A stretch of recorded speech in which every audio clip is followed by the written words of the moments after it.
Part 1. From San Francisco to London. When I was 27 years old, I lived in San Francisco. I worked in an office. My job was good and I was happy. I didn't have a family, but I was okay. On Saturdays, I did not work. I had a small boat. I liked to sail it on San Francisco Bay. On Saturday, the wind was strong. I sailed too far. The wind pushed my boat out of the bay into the big ocean. It got dark. I was lost. I was afraid. I thought I would die. Then I saw a ship. It was a British ship. It was going to London. The ship saw me and took me on board. The trip to London was long. The weather was bad. The sea was rough. I worked on the ship to help pay for my trip. I was a sailor. When we got to London, my clothes were old and dirty. I only had $1 in my pocket. With that dollar, I bought food and a place to sleep for one day. The next day, I had no money. I did not eat. I did not sleep. The morning after that, I walked to a street called Portland Place. I saw a little boy. He was eating a pear. He ate a little piece and then threw the pear on the street. I was very hungry. I wanted the pear. I looked at it. But every time I tried to pick up the pear, someone walked by.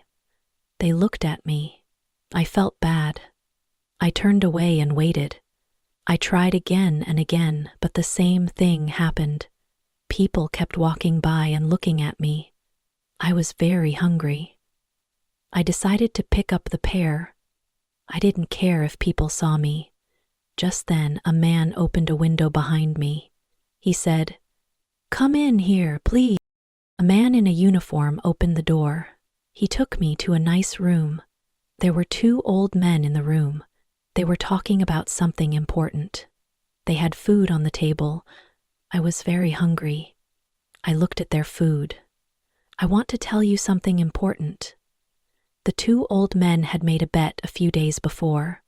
I did not know about the bet yet. Let me tell you what happened next. Part 2. An unusual bet. The two old men were brothers. For a few days, they argued about something strange. They decided to make a bet to end the argument. This is what people in England often do. The bet was about this. The Bank of England had two big papers with money on them. Each paper was for £1 million. The bank used one paper to buy something from another country. The other paper stayed in the bank. One brother, Mr. Green, said to the other brother, Mr. Brown, "If a good and smart person comes to London with no friends and no money except for this £1 million piece of paper, he will die of hunger." Mr. Brown said, "No, I don't think so." Mr. Green said, "If he goes to the bank to get smaller money for this big paper, the police will catch him. Everyone will think he stole it." They kept arguing. Finally, Mr. Brown said, "I bet £200,000 that the person will live for 30 days with the paper and not go to prison."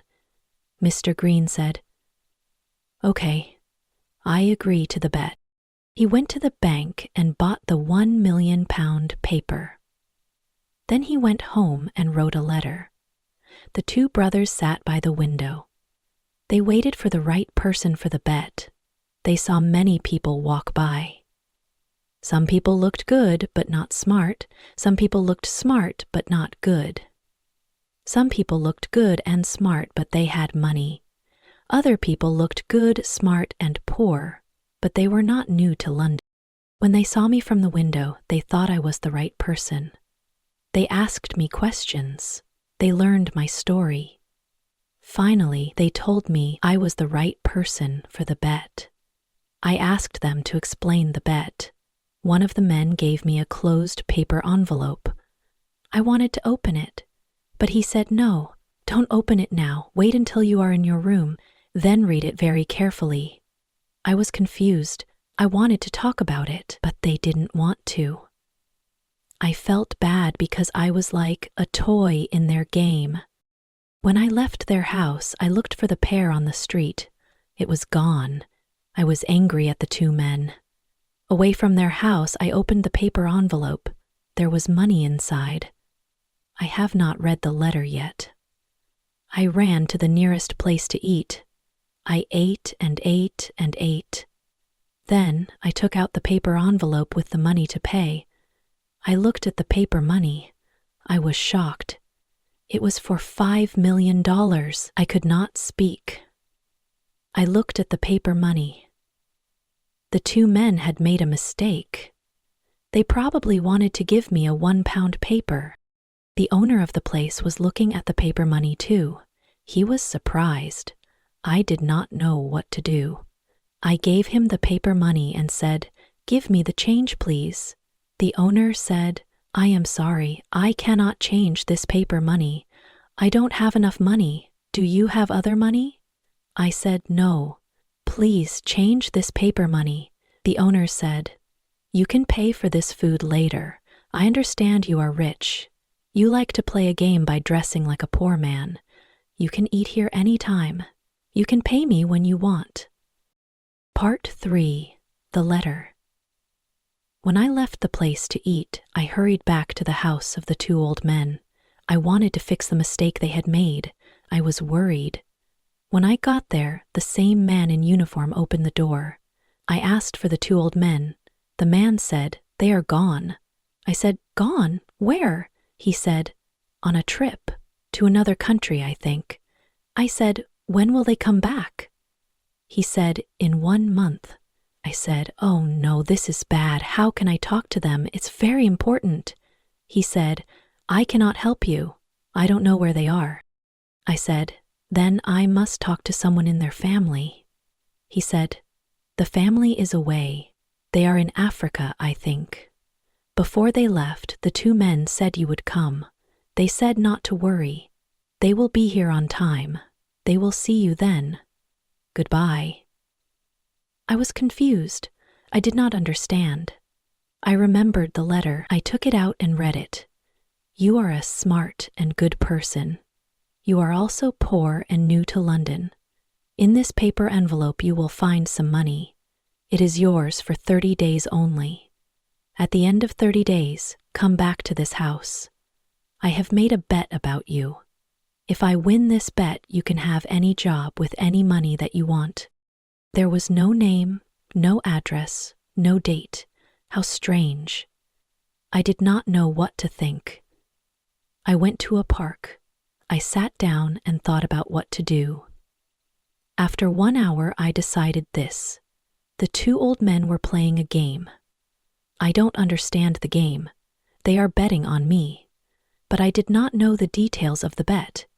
If I go to the Bank of England to give back the paper money, the bank will ask me many questions. If I tell the truth, no one will believe me. They will think I am crazy. If I lie, the police will catch me. I cannot even give it to someone. No good person will want it. I can only do one thing. I must keep the paper money for 1 month. I must not lose it. If I help the old man win his bet, he will give me a job. The idea of a good job with a lot of money made me happy. With this idea in my head, I started walking down the streets of London. Part 4. At the clothes store. Every time I walked by a clothes store, I wanted to go in and buy new clothes, but I had no money. The $5 million paper money in my pocket was useless. I walked by the same clothes store 6 times. Finally, I went inside. I asked if they had old clothes that no one wanted to buy. The man I talked to nodded, but he did not speak. Then another man looked at me and nodded. I went to him. He said, "1 moment, please." After some time, he took me to a back room. He looked at some old clothes that no one wanted. He chose the worst clothes for me. I really wanted clothes, so I said nothing.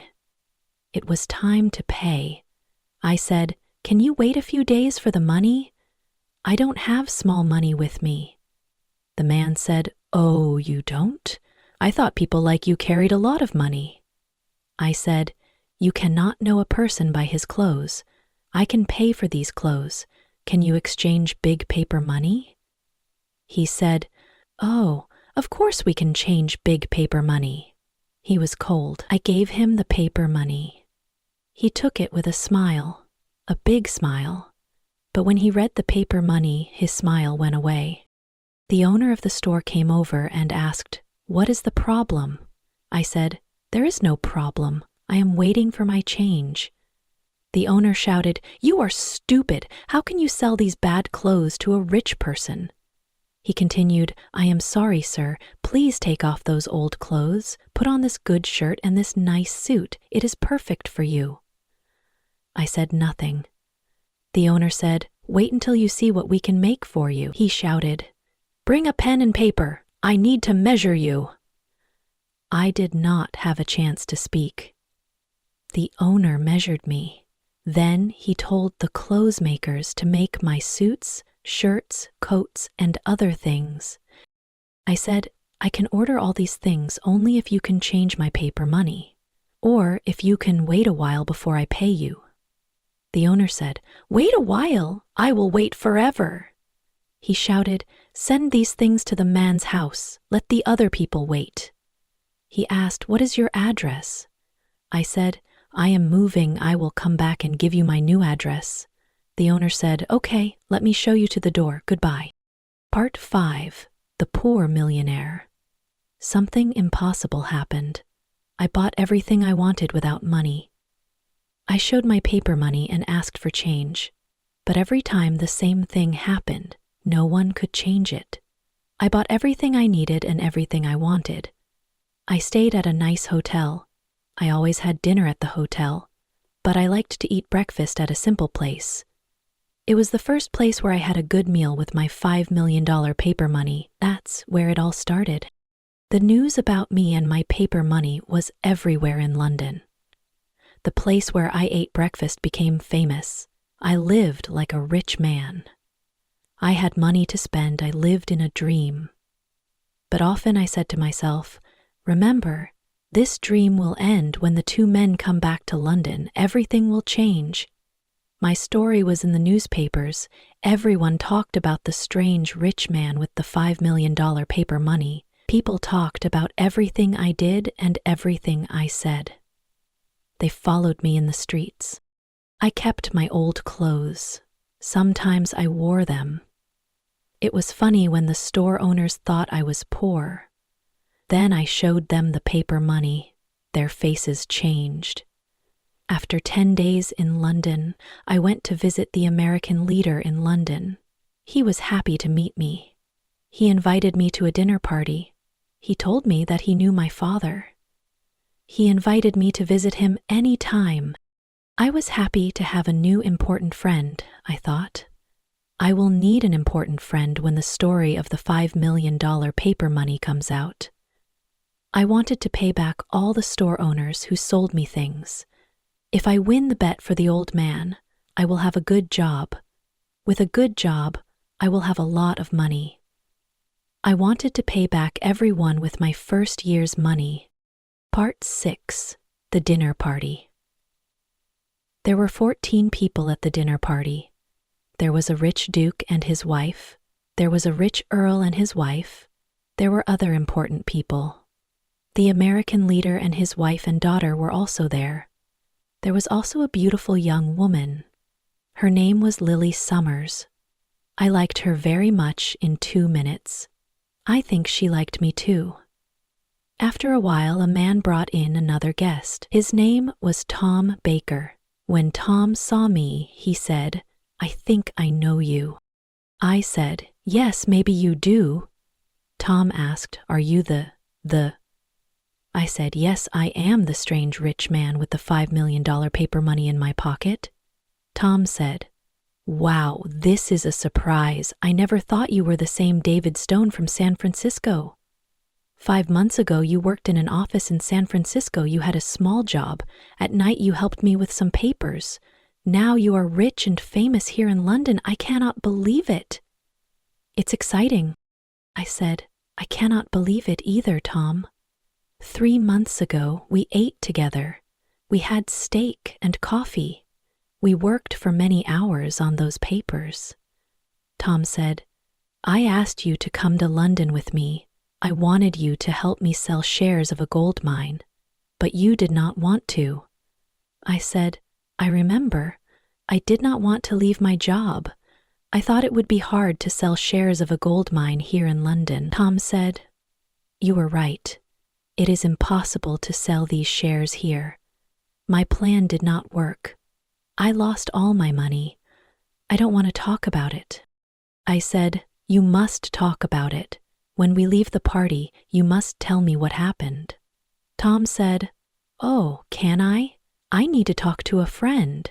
He started to cry.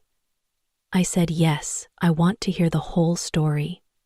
Tom said, Thank you, David. You are a true friend. Just then it was time to eat, but there was a problem. 2 important men wanted to sit at the head of the table. They could not decide who should sit there, so we did not eat a big dinner. Instead, we had a small dish of soup and a strawberry. Then everyone played a game. Lily and I played the game, but we did not care about the game. I looked at her face. I said, Miss Summers, I like you. Softly. Mr. Stone, I like you too. She smiled. It was a good night. Lily and I were happy. We smiled and laughed and talked. I told her that I was poor. I did not have any money. I told her that the $5 million paper money was not mine. She wanted to know more. I told her the whole story. She laughed and laughed. She thought the story was funny. I also told her that I needed a good job with a lot of money to pay my debts. I said, Lily, can you come with me on the day I must meet those 2 men? She said, Yes, if I can help you. I said, Of course you can help me. You are so pretty that when the 2 men see you, I can ask for any job and any money. They will not say no. Part 7. A $1 million idea. At the end of the dinner party, I went back to the hotel with Tom. He talked about his problems, but I did not listen. I was thinking about Lily.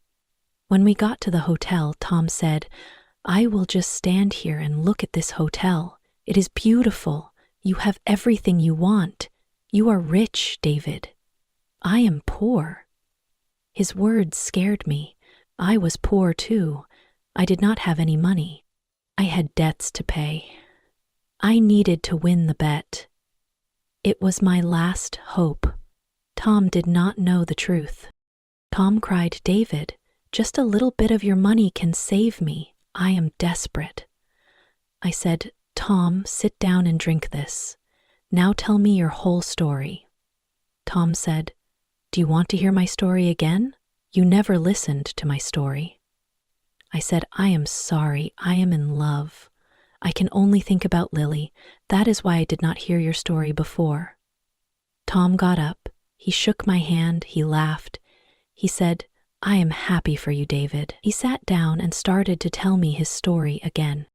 The owners of the gold mine sent Tom to London to sell the shares of the mine. He needed to sell the shares for $2 million. Any money he got over $2 million was his to keep. Tom wanted to sell the shares for more than $2 million and become rich. He had only 1 month to sell the shares. He had tried everything, but no one wanted to buy them. Then he jumped up and cried, David, you can help me. Will you do it? I said, Tell me how. He said, Give me $2 million. I will sell you all the shares. You will be the new owner of the gold mine. Please don't say no. I did not know what to say. I wanted to tell Tom the truth, but then I had an idea. I thought about it. Then I said, I will save you, Tom. Tom said, Then I am saved. How can I thank you? I said, Let me finish. I will save you, but not in that way. I have a better way. I know about mine. I know it is valuable. You will sell the shares by using my name. Since people in London know me, I will say the gold mine is good. In a week or two, you will sell the shares for $6 million by using my name. We will share the money, half for you and half for me." Tom was happy and excited. He danced around the room. He said, "I can use your name. The rich people in London will buy these shares. I am saved. I will never forget you, David." Part 8. Back to Portland Place.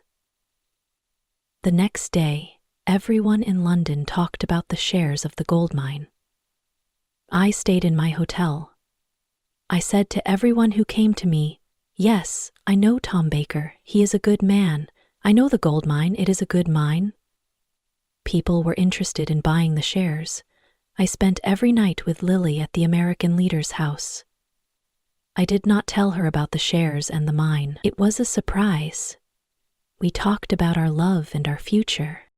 Finally, the end of the month came. Many rich people bought the shares of the mine. I had $2 million in the bank. Tom had $2 million too. It was time to meet with the two old men. I wore my best clothes. I went to get Lily before going to Portland Place. Lily and I talked about the job and the money. I said, "Lily, you are so beautiful. When the two men meet you, they will give me any job and any money I ask for."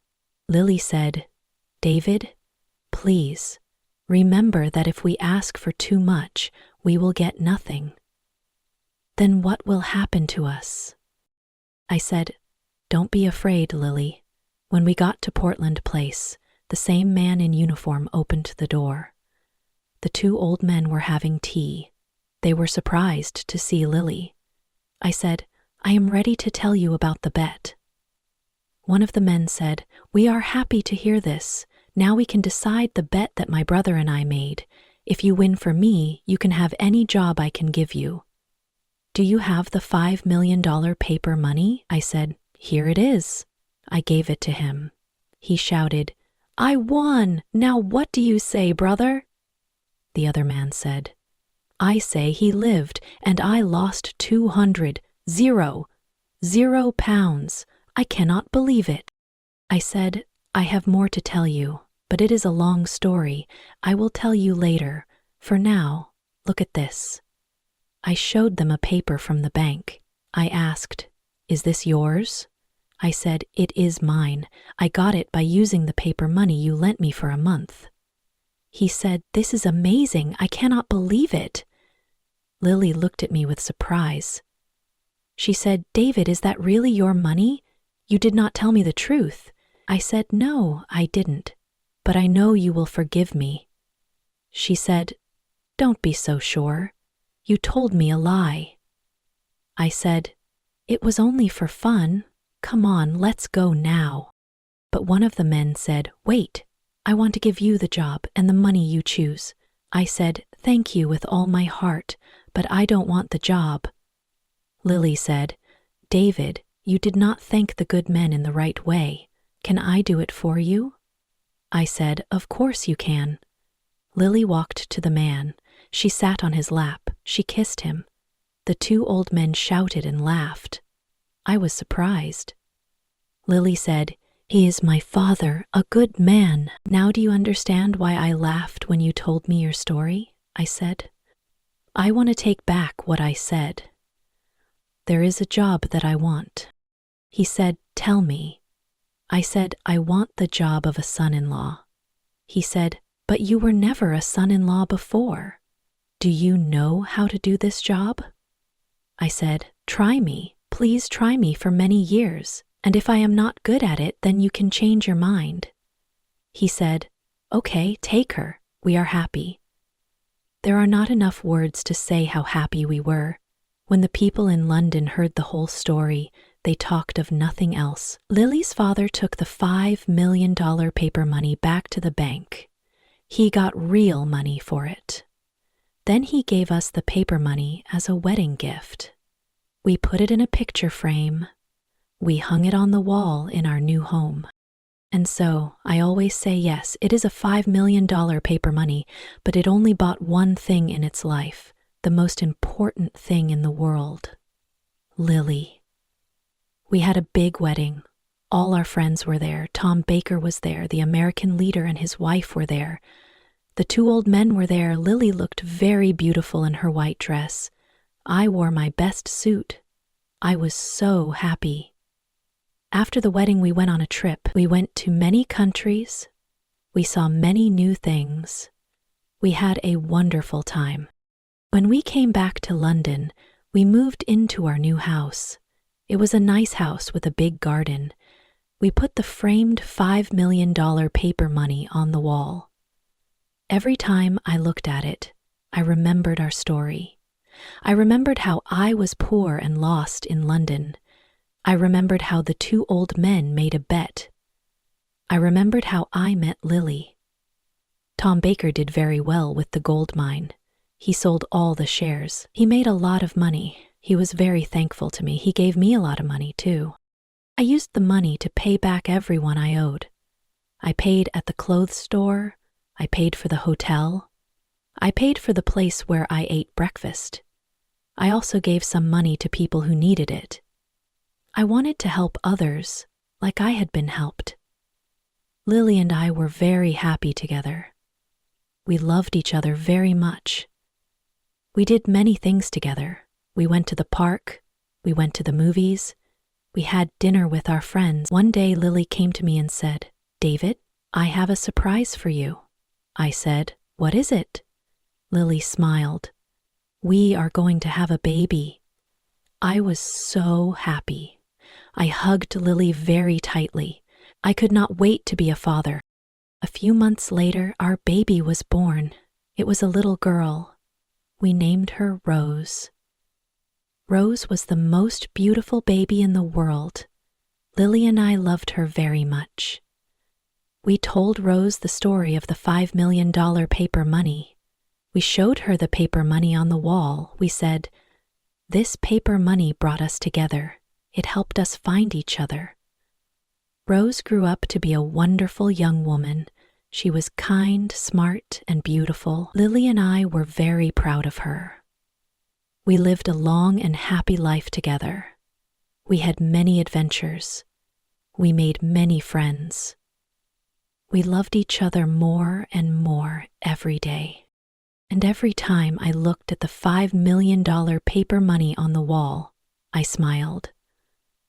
I remembered how lucky I was. I had the best wife in the world, a wonderful daughter, and a life full of love.